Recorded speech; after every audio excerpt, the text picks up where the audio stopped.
safar salaatul lasi fi kulli sahrin wa fi safar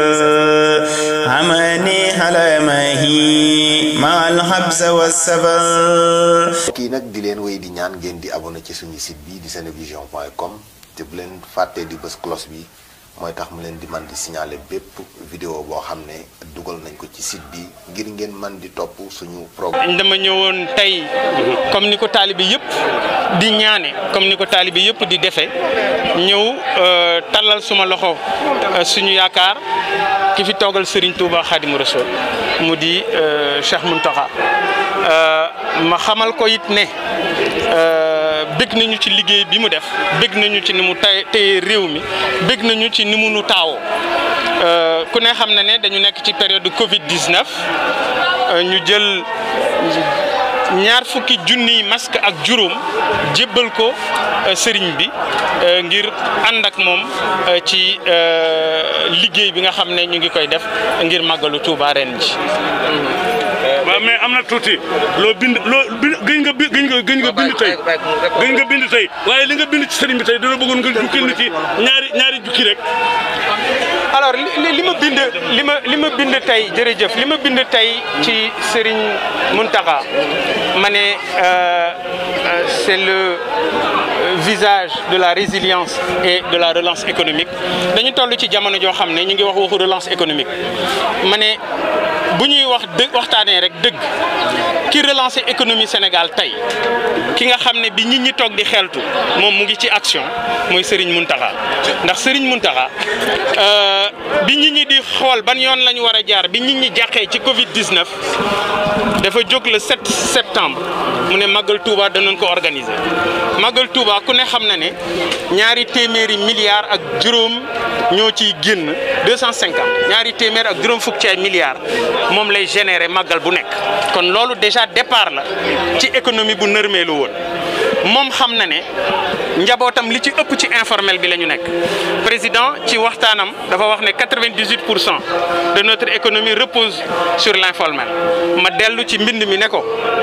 Serigne Mountakha moomu xam na ne 98% ci informel bi ci njabootam la ñu bokk kon moo tax bu ñuy wax waxi relance économique moom faw ñu jàpp ne moom moo ko sooxe te moom moo tàmbali lépp donc en résumé éditorial boobu ñu def ci la tribune tey c'est tout simplement ce que je veux faw ñu comprendre d'abord que man taalibe la te li ma yor alalu Sëñ Tuuba la bu ñu yaatalee danañu liggéey suñu ñu yaatalul danañu liggéey xam nga lu tax parce que ñañu war a yaatal du ñoom la ñuy liggéeyal ke ñuy liggéeyal mooy ki nga xam ne jàpp nañ ne moo yor suñu tey yor suñu ëllëg kon xaaruñu ku ñu xàllal te ndax nag man Bougane Gueye dara mësta yomb ci man dara mësul yomb ci samay mbir kon bu fekkee ne nga ne jiixi jaaxa dafa am ci liggéey bi man de dëgg-dëgg remonté guñu ma ko parce que entité yi bu ci nekk dafa am ñu ko jiite te ñoom ñu ngay liggéey te waxaguñu ma ko waaye li biir rek mooy xam sama jikko moo tax nanguwuñu ma koo wax parce que xam nañ ne buñ ma ko waxee danaa leen delloo ci kunkaati man ne leen ne da ngeen di liggéey da ngeen di jaayante leen ko ndax ki ngeen koy jaayanteel moom am na fay bu baax a baax a baax daal fa nga ko takkee fa lay lekkee ma tontu la ñi wax nag ne sama médium pour def sama promotion la très honnêtement sénégalais yi mën nañoo seede ci loolu bu fekkee ne man sama promotion lay def ci kër yi ma moom wala askan wi laa féeteel man aw ma parti politique juróomi nit ñooy former parti politique man sama parti politique mooy Sénégal sama péete Sénégal la maintenant nag xam nga nit ñi moom kenn mënu leen teree wax boo leen teree wax rek dañuy guddoon ak dax gi voilà maa ngi leen di gërëm. safar salaatul lasi fi kulli sahrin wa fi safar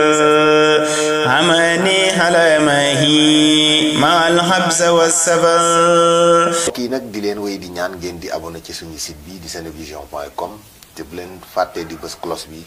mooy tax mu leen di man di signaler bépp vidéo boo xam ne dugal nañ ko ci site bi ngir ngeen man di topp suñu